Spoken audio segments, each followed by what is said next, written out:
A study by a statistical defense-related website, Global Firepower, says that the U.S. has the strongest military force. The USS Dwight D. Eisenhower aircraft carrier will join the USS Gerald R. Ford carrier strike group that's locked and loaded in the eastern Mediterranean. The exercises follow a deal announced earlier this year for US forces to use an increased number of bases in the Philippines, including one near Taiwan. Today, we delve into the complexities of global military capabilities and the complex dynamics of defense spending, exploring how nations approach defense, the challenges they face, and the influence of the military-industrial complex.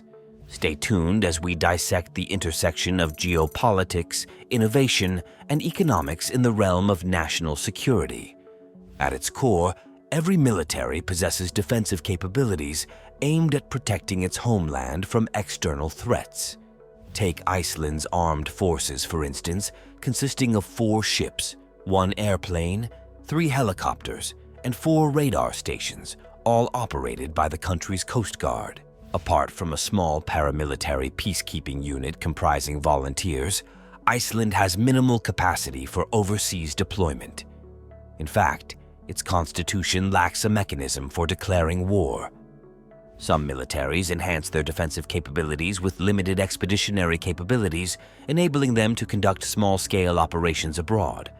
However, this necessitates a costly combination of training, equipment, and logistical planning.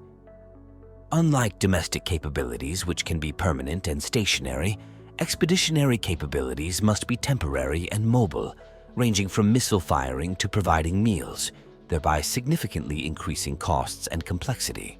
As a result, large-scale expeditionary capabilities are primarily within the purview of well-funded militaries, such as those of France, Mexico, or Canada.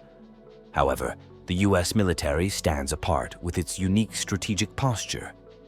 While most nations focus on defending their homelands and can potentially deploy abroad, the U.S. military aims for global dominance. Their strategic goal is to be prepared to engage in any conflict, anywhere, and at any time. To achieve this comprehensive mission, the U.S. military maintains an unparalleled degree of flexibility and global reach. This incurs an array of exceptional costs, such as producing private label food items like chicken tenderloins and distributing them worldwide to bases like the one in southeastern Turkey, where thousands of service members are stationed. Additionally, they invest in initiatives like patriotic ceremonies at professional sports events to boost recruitment levels necessary for staffing roles worldwide.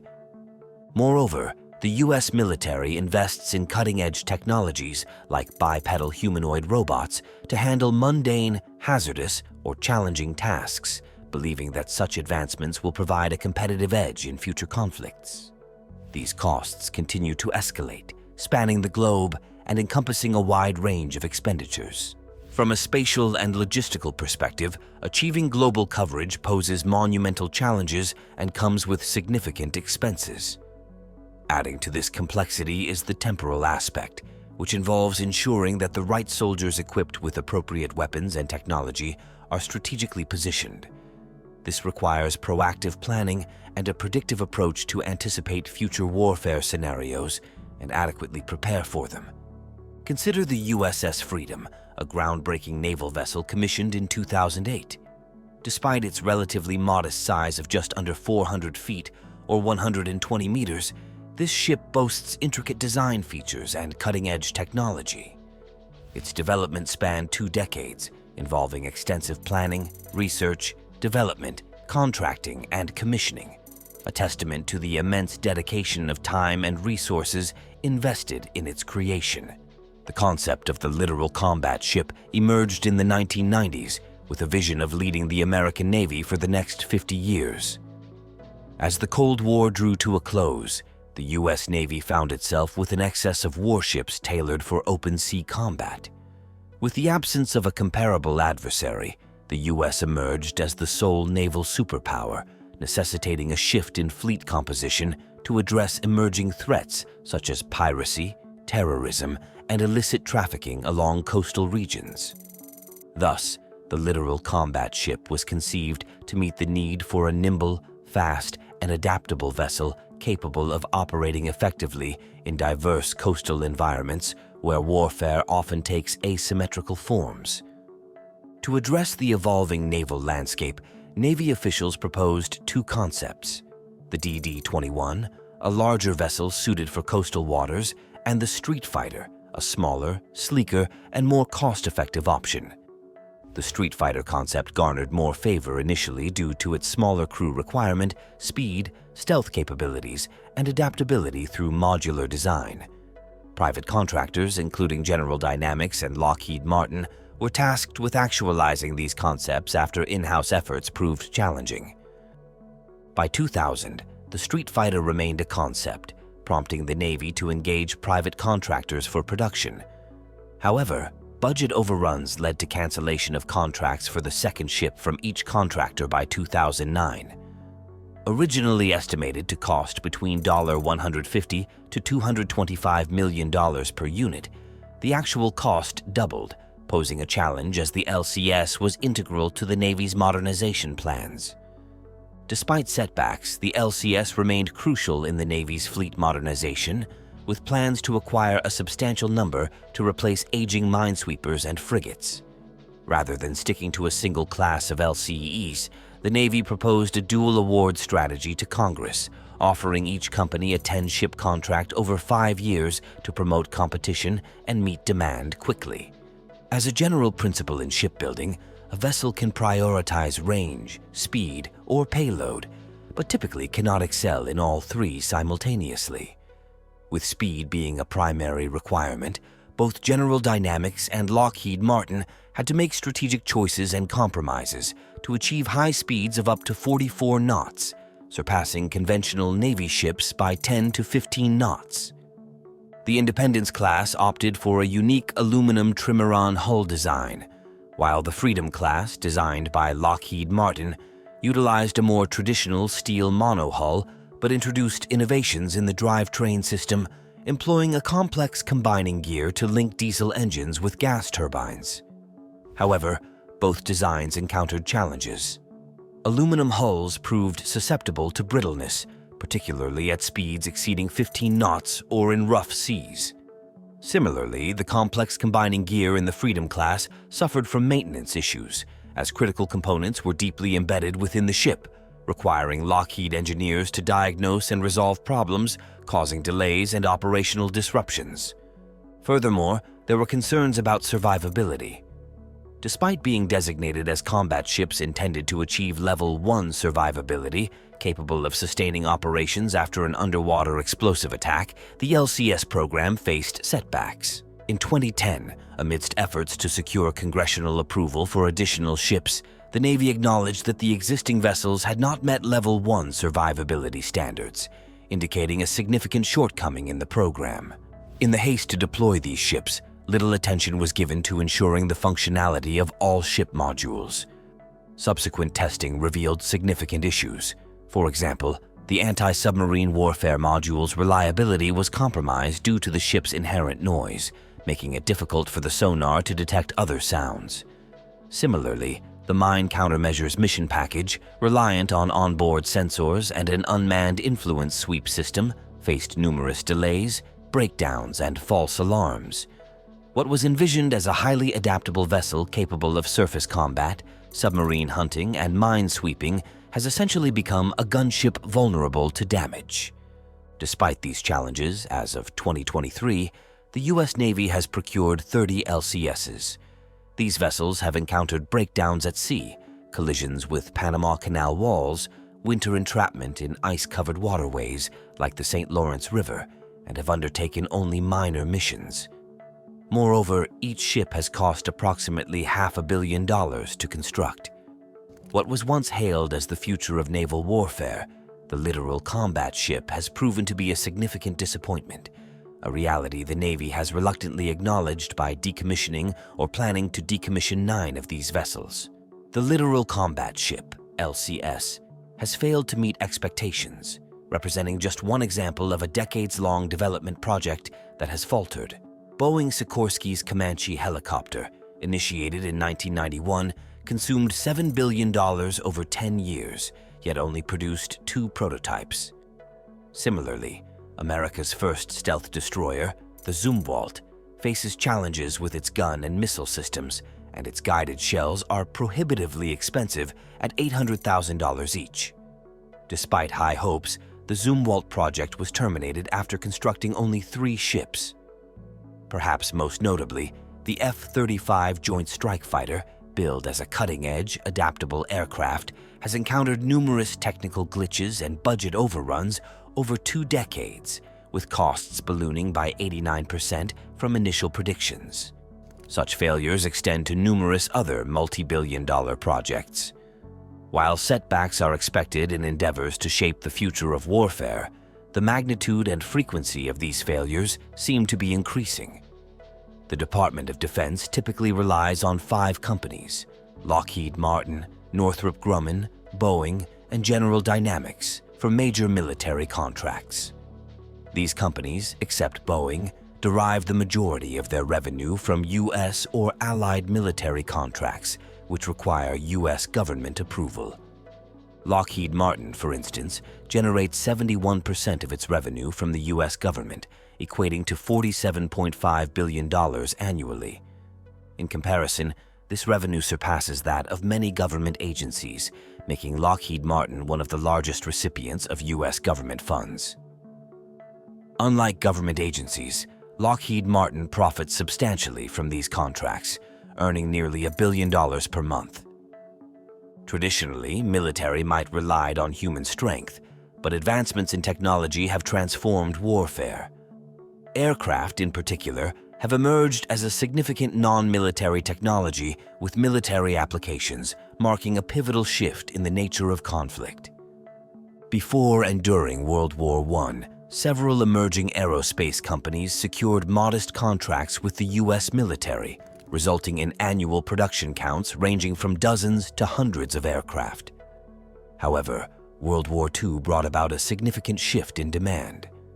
Suddenly, the U.S. and its allies required a vast number of planes, leading the U.S. government to award monumental contracts to any company capable of aircraft production. Companies like Lockheed, Goodyear, McDonnell Douglas, Boeing, Hughes, Grumman, Northrop, Vought, and Convair, among others, experienced unprecedented growth during this period. For instance, McDonnell expanded its workforce from 50 employees to 5,000, while Hughes saw its personnel increase from 4 to 80,000. In the 6 years preceding the war, the U.S. had built a mere 20,000 aircraft. However, during the war, the country's manufacturers ramped up production significantly, collectively producing a staggering 300,000 aircraft. Following the end of the war, aircraft manufacturers faced challenges as demand decreased. Some companies shifted focus to civilian aviation or auto manufacturing, while others consolidated their operations. However, the U.S. government sought contracts to sustain the aerospace industry, which had played a significant role in the Allied victory. With the onset of the Cold War, concerns arose about the Soviet Union's alleged production of a vast number of long-range bombers. Amidst fears of nuclear conflict, President Eisenhower initiated a rapid increase in American bomber production and approved Lockheed's proposal to develop the U-2 high-altitude surveillance aircraft. This aircraft was intended to provide reconnaissance over the Soviet Union to assess the extent of their bomber fleet. However, the actual situation revealed that the Soviet bomber fleet was much smaller than speculated. Nonetheless, Lockheed and other manufacturers had already received payments, rendering the revelation inconsequential to them. A similar scenario unfolded when the Soviets launched Sputnik a few years later, with some using the event to assert that the Eisenhower administration and the Republican Party were lagging behind Soviet technological advancements. In the lead-up to the 1960 presidential election, John F. Kennedy seized upon inflated estimates of Soviet missile capabilities, leaked from the Air Force, and made it a focal point of his campaign. Despite receiving definitive evidence refuting these claims, Kennedy continued to use the perceived threat for political gain. This rhetoric spurred an acceleration of U.S. missile development, providing a significant boost to aerospace companies, which were facing reduced demand for high-volume aircraft production. Kennedy's exploitation of the missile gap incident led to the first use of the term military-industrial complex in Eisenhower's farewell address. Eisenhower warned of the dangers posed by this phenomenon, which contributed to the subsequent escalation of the Cold War and sustained growth in U.S. military spending. However, with the collapse of the Soviet Union, the Department of Defense cautioned contractors of impending spending cutbacks, prompting a wave of consolidation and acquisition within the defense industry in anticipation of a peacetime economy. While defense spending did decrease briefly after the Cold War, the events of 9/11 and subsequent wars quickly reversed this trend, returning the U.S. to a pattern of near-continuous military spending. Today, with these conflicts largely concluded, the primary justification for military spending revolves around the perceived threat posed by China's growing military capabilities. The defense industry, along with its lobbyists and politicians, holds significant influence in shaping public opinion. Most top think tanks receive funding from defense contractors, which politicians and the media often rely on for expert advice when justifying increased military spending to counter perceived threats. While the effectiveness of promoting conflict for defense industry profits remains debatable, it's clear that incentive structures favor maintaining high levels of military expenditure. Today, inflation-adjusted military spending is nearing levels seen during World War II, despite the absence of significant U.S. involvement in major conflicts. While some argue for the necessity of such spending given the current geopolitical landscape, taxpayers seem to be receiving diminishing returns on their investment. In the past, defense spending had profound downstream effects, driving innovations such as nuclear technology, GPS, and the Internet. However, the share of global research and development funding derived from U.S. defense-related spending has declined significantly, from a third in the 1960s to a mere 3% today. While other industries, such as the U.S. auto sector, have accelerated their pace of development, the military aircraft industry has experienced significant delays. This delay can be attributed in part to the government's imposition of strict parameters, altering traditional incentive structures, and transferring inefficiencies from the public to the private sector during the development of new aircraft or other military assets. In most industries, the private sector innovates to create products that appeal to customers. However, in the defense industry, the government dictates exactly what it wants, leading companies to heavily invest in lobbyists, many of whom are former Department of Defense (DoD) employees, to influence contracts towards projects requiring minimal risky research and development. This approach stifles innovation. Furthermore, contractors face reduced risk as a significant portion of contracts are awarded on a cost-plus basis. This means that the government pays for the project's cost, plus a percentage for profit, disincentivizing cost efficiency. Unlike normal industry practices, where efficiency is crucial to winning future contracts, in the defense industry, 2/3 of major weapon system contracts are typically awarded to just one company, and many contracts are awarded without competitive bidding. Moreover, some contracts are awarded to struggling or ineffective companies to prevent them from going bankrupt and losing their manufacturing capabilities. This practice is justified by the belief that the U.S. military cannot afford for key contractors like Lockheed, Boeing, or Raytheon to fail, as they are the only companies capable of producing the technologies crucial for maintaining a technological advantage. This situation creates a scenario where these companies are deemed too big to fail, allowing them to profit from their necessity rather than their effectiveness. This discussion only scratches the surface of the complex incentives that sustain the military-industrial complex. At its core, it benefits politicians politically and contractors economically to fabricate problems that do not exist. There are no repercussions when a perceived threat fails to materialize. Instead, those who profited from the response can claim credit for mitigating the threat. Conversely, individuals face consequences when a dismissed threat becomes reality, discouraging skepticism. Fear is a potent emotion, and the military-industrial complex has effectively capitalized on it. Thank you for joining us on this insightful journey into the complexities of global military capabilities and defense spending.